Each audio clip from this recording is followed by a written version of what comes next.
Hello once more, welcome to my channel. If you are here for the first time, my name is Bontle and I welcome you. Please subscribe to my channel and we need your subscriptions. I need your subscriptions. Please subscribe. Watch this video up to the end because you are definitely going to benefit. And for those of you who subscribed already, thank you for your subscriptions. And please share the content of this channel so that a lot of people can benefit from this. We are about motivating people to create the lives that they are meant to live. When God created us in the beginning, He did not create us to suffer. He did not create us to lack. He did not create us to struggle. He gave us a life that we are supposed to have everything that we want. And then what God did was He put inside of us abilities and capabilities that will make us create a life that we want eventually. So everybody, everyone, everybody, as long as you are a human being and alive, you have been given abilities and capabilities. They are inside of you and you can use them to get what you want. There is a say that you can achieve anything you want. You can get what you want. And that say comes from the fact that God has given us abilities and capabilities to achieve what we want or to create a life that we want. So today I'm going to speak about talents, because talents are some of the abilities that we have been given, that we have, that can help us create a successful life. And then some people might say, but what is a successful life? Well, a successful life is a life that you're not struggling from anything, or you have challenges, but you're coping with them. You're not cracking because of your challenges. And more than anything, you have resources to afford what you want. That's a successful life.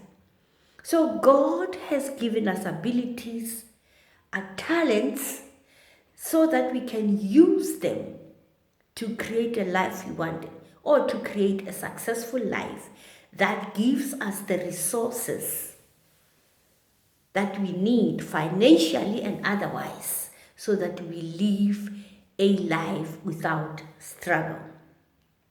Now, most of the time, the challenge is most of us don't know our talents. We don't know how to identify our talents. Like I said, it is an ability, something that comes natural to you, something that you are good at, something that nobody can compete you on. If you can identify your talent, then nobody can compete you on earth. And the nice thing about a talent is that you can use it in every area of your life. You can use it and achieve success in every area of your life. So what is a talent? A talent is something that is recurring. It's a skill or an ability that is recurring. It's repeating itself. You keep doing this thing, but you don't plan to do it. You just keep doing this thing. You are drawn to this thing. You keep repeatedly doing it to the extent that it becomes a pattern. It is a pattern of a behavior that we keep repeating all the time. But for you to know that it is a talent, you have to apply it productively. What does that mean? It means it has to produce good results, or it has to produce something that is positive. It has to be productive. It has to produce a result that you are going to benefit from. Then you know you are engaging your talent. So it has to be repeated. It has to be recurring. You're not aware of, you don't plan to repeat it, but it's something that you are drawn to doing constantly you keep doing this thing, but it gives you good results, then you know you're engaging one of your talents. So how will you identify your talents? How will you know that this is a talent and I can use it? Okay, number one, you can look at your reaction during extreme stressful times or stressful periods or stressful situations. Of course, you don't want to discover your talents through stressful situations, but that's just one way you can discover or you can identify whether that is a talent or not. So when you are facing an extreme situation or an extreme stressful situation, the way you react is a chance that you might have engaged your talents, because your talents have a way of dominating when you are facing such extreme stressful situations. That's the first thing that you react to. That's the first step that you take. You are pushed by your talent. So for example, if you engage in a fight somehow, somebody slaps you, somebody just slap you or clap you, the question is, do you clap back or do you just pause and walk away?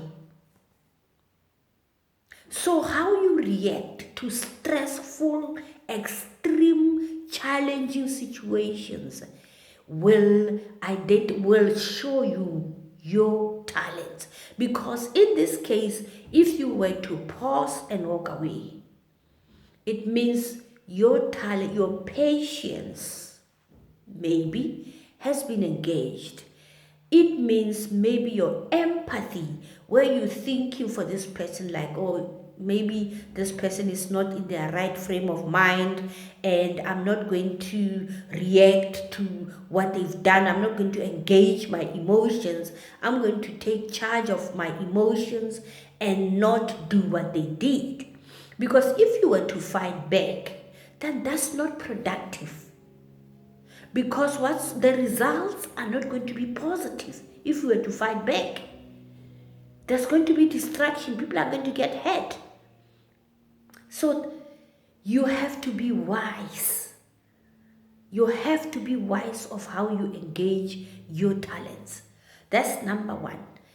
That's how you identify your challenge. Number two, your yearnings is one way of finding out your talents.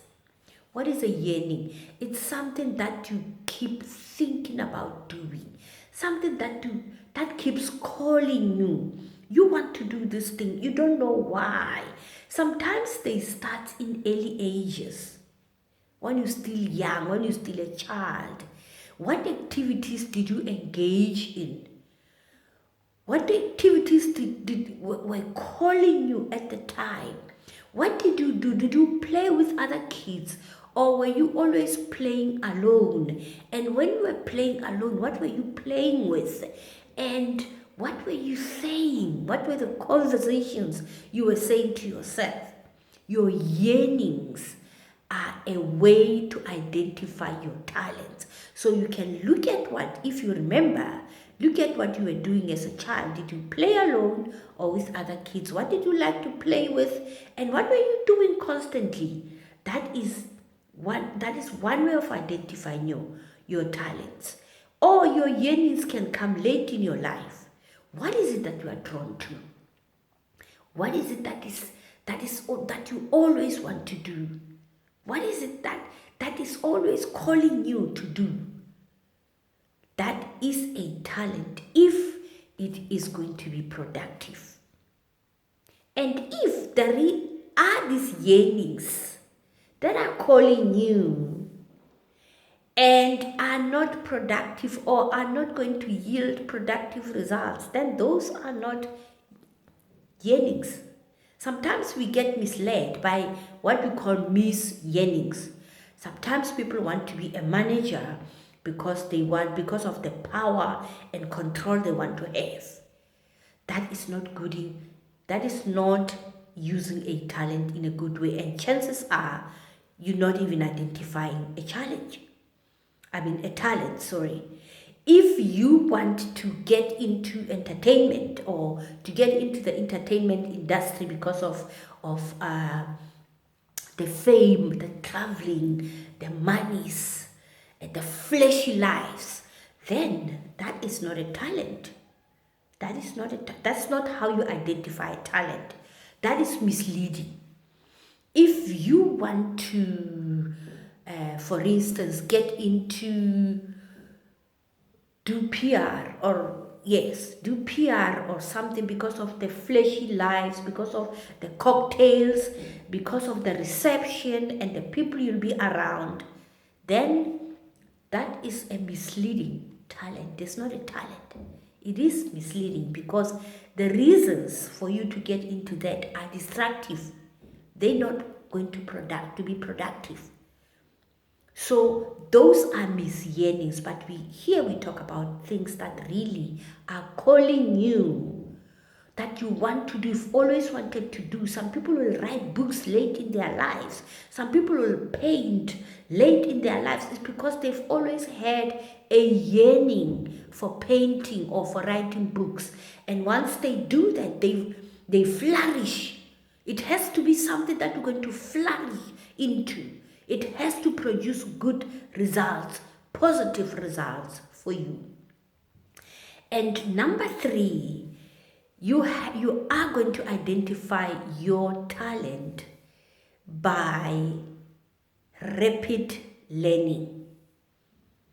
If you engage into learning something and the speed at which you learn this thing is extreme, you learn, you grasp this thing quickly, and especially late in your life, maybe through a new job, a new environment, a new circumstance, or learning something new, learning a new skill. But the speed at which you learn this thing, it's so amazing. Then you know that a talent has been sparked. That's why in most cases you find that people change careers in their late in their lives. It's because a talent that has always been lying there has been sparked. So people follow that challenge and start to perform exceedingly well while engaging the talent. And the last thing is, or the other thing is, you need to get satisfaction from your challenge, from your talent. That's when you know that you are engaging a talent. When you do something and you feel good, that's when you know that you are engaging a talent. So if you do an activity or a job or a task and you feel good about it, it means you have engaged a talent inside of you. So that's how you'll identify that, oh, this is a talent of mine. Because I feel good when doing this. It is a talent. However, we are not talking about people who always feel good when somebody else makes a mistake or when somebody else stumbles. That is not a talent. We're not talking about people who derive satisfaction from seeing other people fail in life. You're not engaging a talent. If you feel like that, that is not the satisfaction we're talking about. If you always satisfied or feel good by exposing or talking about, embarrassing people publicly and you feel good about it, that is not the satisfaction we're talking about. The satisfaction we're talking about is some people will feel good when they see other people achieve something good in their lives. Some people will feel good when they see, when they themselves achieve something good in their lives. Some people will feel good when they chase after justice or the truth, and finally they get the truth and justice for themselves or for other people. That's the satisfaction that we talk about, and that's a sign that you are engaging your talents. So, how do you identify your talents? You identify your talents, like I said in the beginning, through how you react or your reactions spontaneously. This reaction has to be spontaneous. Your spontaneous reactions to extreme, difficult, stressful situations. That's when you identify, because your dominant talents will dominate, or they will be the ones that comes into effect when you're facing that situation. Number two, your yearnings, stuff that or things that are calling you to do, things that you've always wanted to do, but they have to produce good results for you. You need to perform exceedingly for you to know that this is something that you've always been yearning to do. And then number three, rapid learning, the speed at which you learn a new skill and excel in that skill is a sign that you are engaging a talent. And number four, satisfaction. When you feel good when you're doing something, when you enjoy doing something, it's a sign that you have engaged your talent. So remember, your talents will help you to live a better life. They will help you to achieve what you want to achieve in life. They'll help you with your performance at work and in every area of your life. Your talents will help you to communicate better. Your talents will help you to build good relationships. Your talent will help you to interact with other people.